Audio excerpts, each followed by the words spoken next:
Bismillah, alhamdulillah, salatu wassalamu ala sallallahu alayhi wa sallam. Assalamu alaikum wa rahmatullahi wa barakatuh. My name is Tariq Khalid. I'd like to welcome to our program here at Sharjah Media Corporation, getting to know Allah, getting closer to your Lord and understanding, hopefully, who He is and why it is important for us to understand and obey Him, and what happens if we don't. So today we want to talk a little bit about what happens if we are negligent and we don't. I find today that there are many people who just don't care. You know, they figure, well, hey, it's my life. I do whatever I want to do with it, and nobody can tell me what to do. I don't have to follow any prescribed prayer or methodology or religion or whatever terminology that a person wants to use to describe one who worships Allah. And this is very dangerous. and many of the things that you're going to hear that we reveal from the Quran and the Sunnah, you're going to see that those things are happening among us today. And Allah knows best what the situation is exactly. If someone is being punished or not being punished, we don't know that. This is from Allah subhanahu wa ta'ala. But surely we see without question people suffering globally. We cannot say, well, that he's suffering because of this, that, and so forth and so on. Only Allah knows that. But we do see people suffering on a huge scale. And in many instances, the people who are suffering do not relate their suffering to the disobedience of Allah.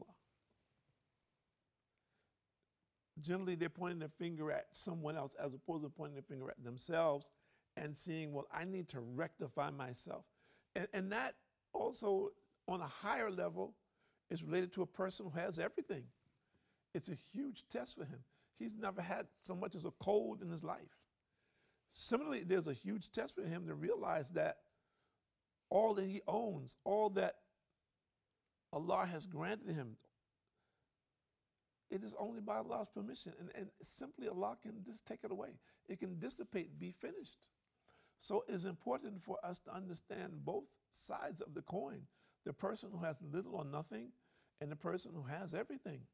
That both of them should thank Allah subhanahu wa ta'ala and remember Him abundantly and not become just pleased with Allah or distort the reality.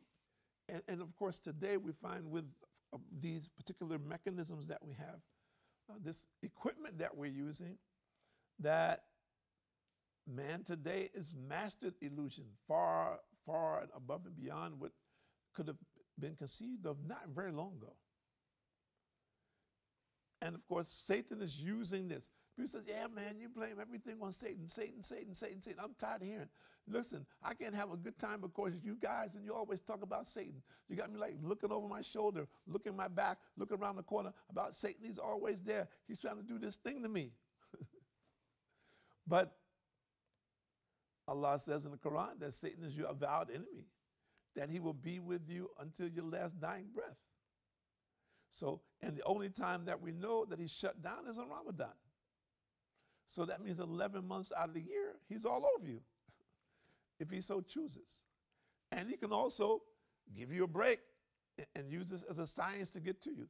I mean, Satan is very wise. We understand that, and wise in a negative manner in terms of influencing people and encouraging them to be disobedient to Allah. And we need to look at that. Anything that leads us to be disobedient to Allah, we should question it and bracket it and say, okay, this we know is going to lead to me disobeying Allah. So where is this suggestion coming from? So ultimately we can say we can put it on Shaitan, because we know he's the one that won't leave you until your dying breath to try to discourage you from believing and encourage you to disbelieve. And then he'll walk away from you. So for the people that says, well, I don't believe in that, I don't believe in these unseen beings and all these kind of things, you know, this is like something, the man on the moon, the man out in space, UFOs and all these kind of things. I said, well, if we look at it from the realistic perspective, there's more than 120,000 prophets that have existed over the years, and many of them, they brought messages from Allah subhanahu wa ta'ala, books from Allah subhanahu wa ta'ala to inform the people of how they should work and live in this world. So should we just like can that and say, well, that doesn't count? We don't really believe that. That has no credibility. And believe in what it is that we want to believe in. When we see major prophets like Muhammad sallallahu alaihi wasallam and Jesus alayhi salam and Moses alayhi salam and Ibrahim alayhi salam and Sulaiman and Yusuf, I mean, these prophets like this, we just like can that and say, okay, forget about it, throw it out, and I'm just doing my thing. This is not a wise thing to do, is it?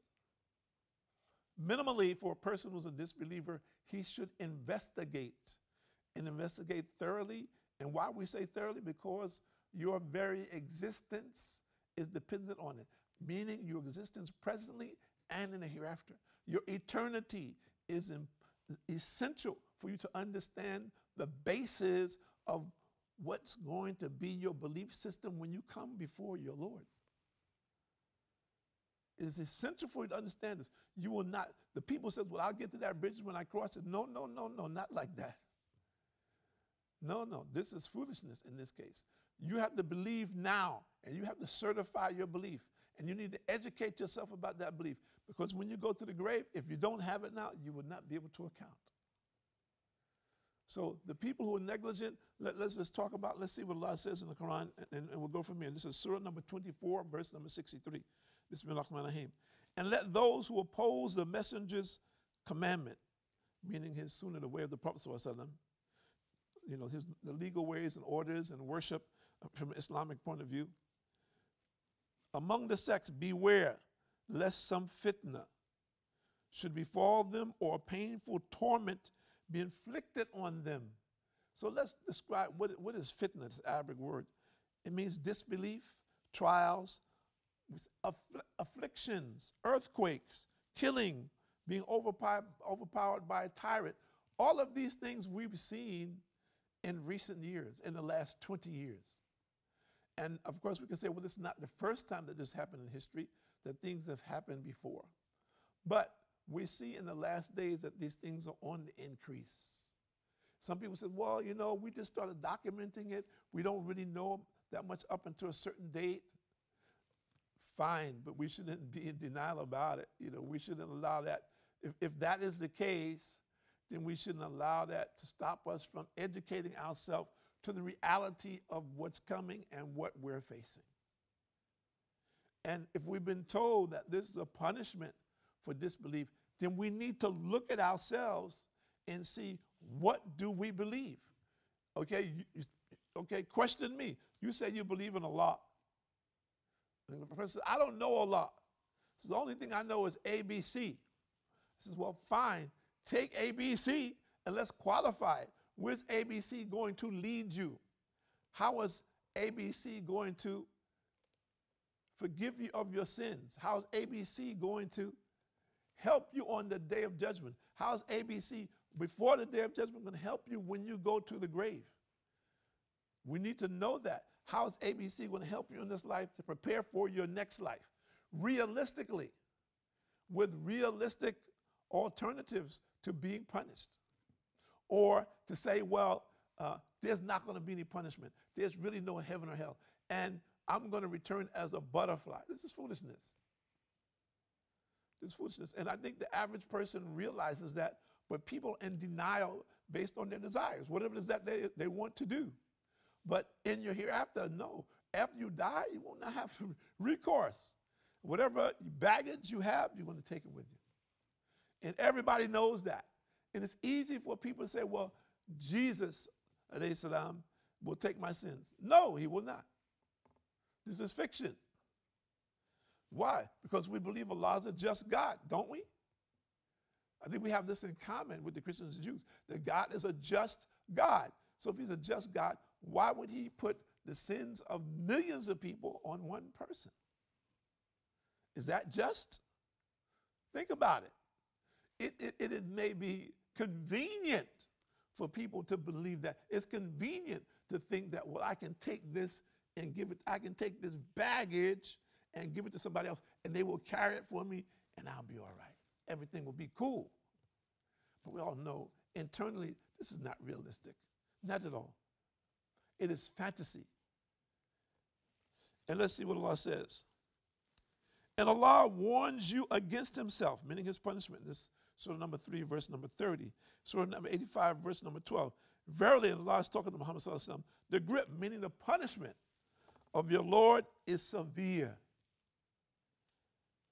And Surah number 11, verse number 102. Bismillahirrahmanirrahim. Such is the seizure of your Lord when he seizes the population of towns while they are doing wrong. Verily, his seizure is painful and severe. I'm saying this out there specifically because there are so many people now flagrantly disobeying Allah and just, they don't care. They're just in your face and they're challenging you. If you say, listen, this is something, brother, sister, this is not good. This is not good. You know, Allah doesn't like this. Please, for your own sake, for the sake of your children, for the sake of your family, resolve this in your life. If you don't believe it, just turn to Allah and pray and ask him and see. Sincerely. Because we're seeing so many people doing things which, subhanAllah, in my lifetime were just unconceivable. But why I'm saying it like this, because the contrast is such that it's becoming normal and accepted. And also, you cannot speak against it. If you speak against it, then you are branded. Which means that these people, whomever they are who are involved in criminal activity, have influenced societies. Where society says, well, this guy, he's like this. Or this girl, she's like this. Hey, what are you going to do? This is 2018, man. Wake up. This is the real world. Yes, I know it's 2018. But do you know what 2018 means? Do you know what the signs that we're seeing, what it's leading to? Well, you need to find out. And Abu Hurairah said that the Prophet said, Allah the Exalted becomes angry. And his anger is provoked when a person does what Allah has declared unlawful. It is corrected by Bukhari and Muslim. So when we see that Allah becomes angry, if his punishment comes because of his anger with his creation, then what will we do? There's nothing we can do but correct ourselves. Self-correction. And this is where we all need to make effort. Correcting the self. To look at the self realistically and analyze my life and see where I'm at, where I'm going, what I'm doing, and see how those things equate to what Allah wants me to do. Many people, they're doing things, not necessarily bad things, and sometimes good things, but they haven't looked at and see, what does Allah say about these things? How is it that I should do this? How will I do this in a way that Allah is most pleased with it? That I will get the most benefit from it. My family, my community will get the most benefit. Today, we don't look at things from this. We don't look at things and say, okay, I took a job here. I'm a very qualified person, but I took a simple job because I saw in this job some barakat, some blessing in this. And I felt that if I was to join this particular job, that I would get this benefit and access to this blessing. That this is more beneficial to me than money or fame. But we have to look at it from that perspective, don't we? In chapter 41, verse number 36, Allah says, Bismillahirrahmanirrahim, and if an evil whisperer from shaitan tries to turn you away, and Allah, he's talking to the Prophet from doing good, then seek refuge in Allah. In Surah number 7, verse number 201, verily those who are al-muttaqun, meaning the pious, when an evil thought comes to them from shaitan, they remember Allah, and indeed they then see right. And in Surah number 3, verse number 135 to 136, Allah says, Bismillahirrahmanirrahim, and those who, when they have committed fahsha or wronged themselves with evil, remember Allah and ask forgiveness for their sins. And none can forgive sins but Allah. Remember that. None can forgive sins but Allah. So the people, the good people, when they do make sins, they immediately repent and ask Allah for forgiveness. And do not persist in what is wrong they have done while they know. For such the reward is forgiveness from their Lord, and gardens with rich rivers flow underneath, meaning paradise, wherein they shall abide forever. How excellent is this reward for the doers, who do righteous deeds according to Allah's orders. And all of you beg Allah to forgive you all, O believers, that you may be successful. It's 24:31. So Allah keep encouraging us. Ask Allah for forgiveness. Ask Allah for forgiveness. Look at your sins. Look at yourself. Don't look at the people there. Look at yourself. And Abu Hurairah said, the Prophet ﷺ said, he who takes an oath involuntarily, it says by Lat and Al-Uzza, meaning these are gods of old that they used to believe in Arabia, so that once affirmed, La ilaha, there's no God to worship but Allah. And he says to his companion, come, let's gamble, should make expiation by giving something in charity. This is collected by Bukhari and Muslim. So what is this telling us? That the worst sin is to join partners with Allah. But you, by some fluke, hopefully by fluke, you say something that associates partners, immediately you should correct yourself. Immediately we should not take that chance, not even jokingly like some people joke. Okay? We shouldn't do this. So it's saying how careful we should be about disassociating ourselves with evil. And the worst evil is joining partners with Allah. So people out there who are associating partners, look into your heart and see what's really going on with you. Why are you associating partners with Allah? Why? We know clearly that He is the sole provider. He is the sole creator and sustainer. He is aware of all things that we do and things that we don't do, meaning that we haven't done yet.